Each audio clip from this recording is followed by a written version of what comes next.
اعوذ باللہ من الشیطان الرجیم بسم اللہ الرحمن الرحیم۔ عزیز بچوں، السلام علیکم ورحمۃ اللہ۔ بچوں، آپ کیسے ہیں؟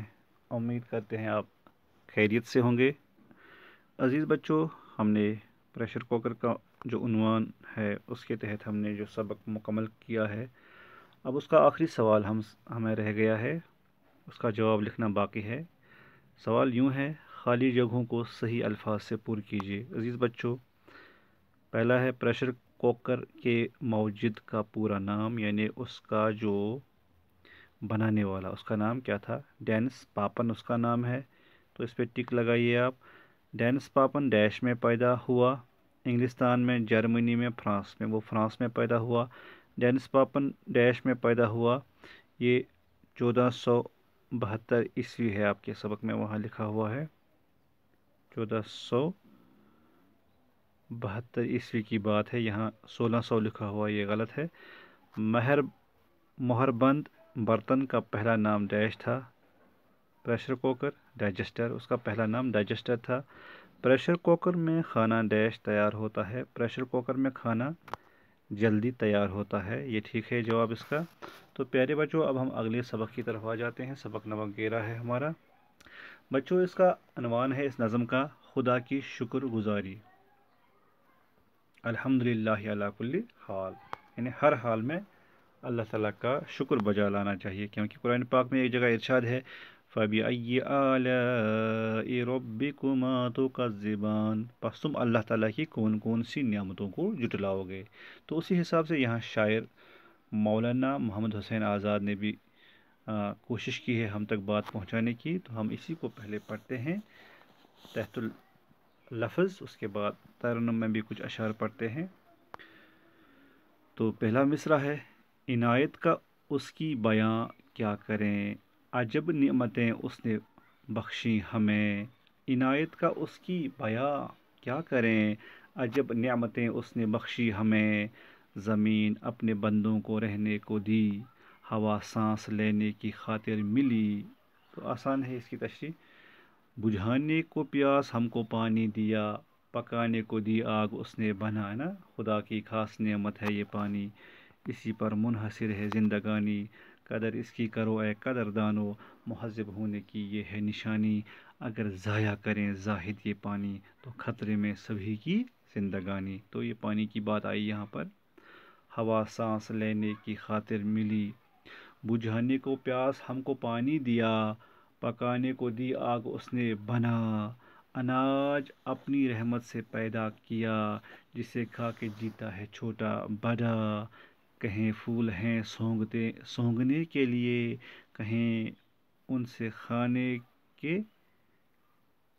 اس نے کھانے کے میوے دیے۔ تو یہ بہت طویل عظم ہے، یہ ایک آج ہی مکمل نہیں ہو سکتی ہے، ہم یہاں تک اس کو ترنم میں پڑھنے کی کوشش کرتے ہیں۔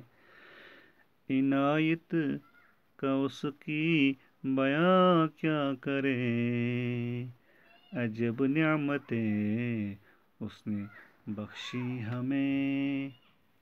عجب نعمتیں اس نے بخشی ہمیں، عجب نعمتیں اس نے بخشی ہمیں۔ زمین اپنے بندوں کو رہنے کو دی، زمین اپنے بندوں کو رہنے کو دی، ہوا سانس لینے کی خاطر ملی، ہوا سانس لینے کی خاطر ملی۔ زمین اپنے بندوں کو رہنے کو دی، ہوا سانس لینے کی خاطر ملی۔ عنایت کا اس کی بیاں کیا کریں، فَبِأَيِّ آلَاءِ رَبِّكُمَا تُكَذِّبَانِ، عجب نعمتیں اس نے بخشی ہمیں۔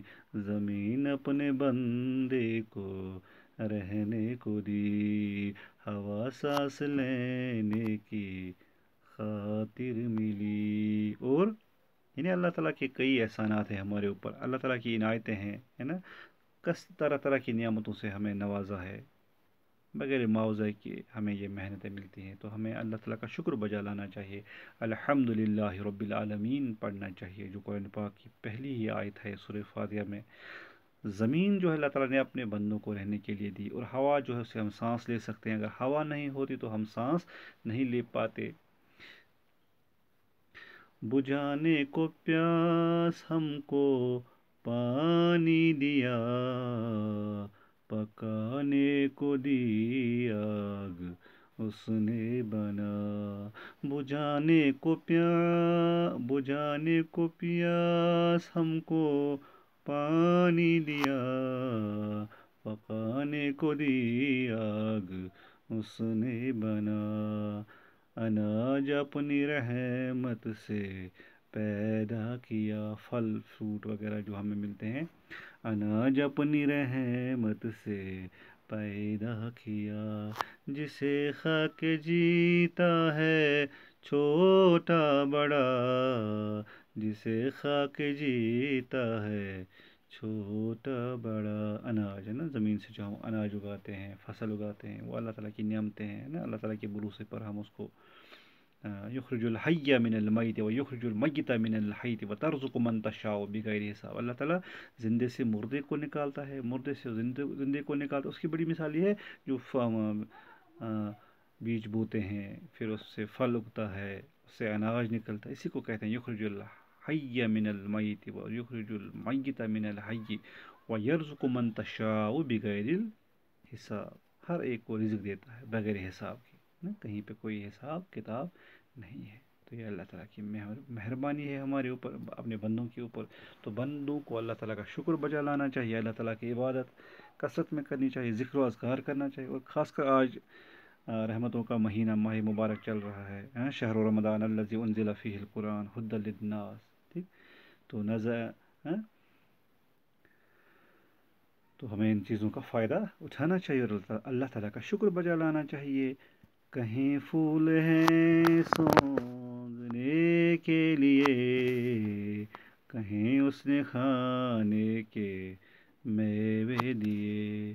کہیں پھول ہیں سونگنے کے لیے، کہیں اس نے کھانے کے میوے دیے۔ کہیں اس نے کھانے کے میوے دیے۔ عجب نعمتیں اس نے بخشی ہمیں، عجب نعمتیں اس نے بخشی ہمیں۔ ہوا سانس لینے کی خاطر ملی، پکانے کو دی آگ اس نے بنا۔ جسے کھا کے جیتا ہے چھوٹا بڑا، کہیں اس نے کھانے کے میوے دیے۔ زباں دی کی بولا کریں سچ صدا، نگاہ دی کی دیکھیں بلا اور برا، ہے نا؟ اللہ تعالیٰ نے ہمیں نگاہ دی ہے، زبان دی ہے، پھل پھول دیے ہیں، پھولوں کو ہم سونگھتے ہیں، مسرت حاصل کرتے ہیں، خوشبوئیں حاصل کرتے ہیں، میووں کو کھاتے ہیں، ہے نا؟ صحت بناتے ہیں، تو یہ نعمتیں اللہ تعالیٰ کی ہیں۔ فَبِأَيِّ آلَاءِ رَبِّكُمَا تُكَذِّبَانِ، سورہ رحمان میں بار بار ہے نا اس کا تذکرہ کیا گیا ہے، اللہ تعالیٰ کی نعمتوں۔ بس تم اللہ تعالیٰ کی کن کن نعمتوں کا شکر بجا لاؤ گے؟ الرحمن علم القرآن۔ چلیے، دیے کان سننے کو باتیں ہمیں، سمجھ اس لیے دی کہ سوچیں انہیں، سمجھ اس لیے دی کہ سوچیں انہیں، سوچیں انہیں۔ تو اللہ تعالیٰ کی طرح طرح کی نعمتیں ہیں، جن نعمتوں سے اللہ تعالیٰ نے ہمیں نوازا ہے، تو ہمیں ان نعمتوں کا شکر بجا لانا چاہیے، اللہ تعالیٰ کی حمد و ثنا بجا لانی چاہیے، اللہ تعالیٰ کا ذکر و اذکار کثرت سے کرنا چاہیے، چاہے ماہ مبارک ہو، چاہے باقی ماہ ہوں، چاہے ربیع الاول ہو، چاہے ربیع الثانی ہو، چاہے ماہ رمضان ہو، چاہے ماہ شعبان ہو، چاہے ذی قعدہ ہو، چاہے ذی الحج ہو، کوئی بھی مہینہ ہو، کوئی بھی وقت ہو، ہمیں اللہ تعالیٰ کا شکر بجا لانا چاہیے، اللہ تعالیٰ کی عبادت کرنی چاہیے، اور خاص کر ماہ مبارک میں ہمیں زیادہ کثرت کے ساتھ عبادت میں مشغول ہونا چاہیے، تو اسی طرح سے ہم خدا کی شکر گزاری کر سکتے ہیں۔ اور شکر گزاری کا آسان طریقہ یہ ہے کہ اللہ تعالیٰ کے سامنے سرب سجود ہونا ہے، رکوع سجود قیام و قرات کرتے ہیں، یہی نماز ادا صبح و شام کرتے ہیں۔ تو نماز واحد ذریعہ ہے جس کے ذریعے سے ہم اللہ تعالیٰ کا شکر بجا لا سکتے ہیں، اور انفرادی طور پہ ہم اللہ تعالیٰ کے شکر گزار بن سکتے ہیں، اللہ تعالیٰ کے شکر بجا لا سکتے ہیں۔ تو پیارے بچوں، کل باقی سبق پڑھتے ہیں انشاءاللہ۔ آج اتنا ہی، تو یہیں سے میں آپ سے اجازت لینا چاہوں گا۔ السلام علیکم ورحمۃ اللہ وبرکاتہ۔